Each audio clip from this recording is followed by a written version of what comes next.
ದೇವಕಿ ನಂದನ ಯಾದವ ಕೃಷ್ಣನ ಭಜಿಸುವ ಶರಣ ಗುರುವೇ. ಜಾನಕಿ ರಮಣನ ಶ್ರೀ ಜಯ ರಾಮನ ಪೂಜಿಪ ಹರಿಯ ಮಗುವೇ. ದೇವಕಿ ನಂದನ ಯಾದವ ಕೃಷ್ಣನ ಭಜಿಸುವ ಶರಣ ಗುರುವೇ.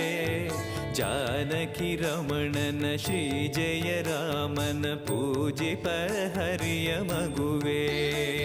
ಮಾಧವನ ಮಧುಸೂದನನ ಆರಾಧಿಪ ನಿಮ್ಮ ನಯನ. ಕೇಶವನ ಹರಿಗೋವಿಂದನ ದಾಸನಾಗಿ ಜನನ.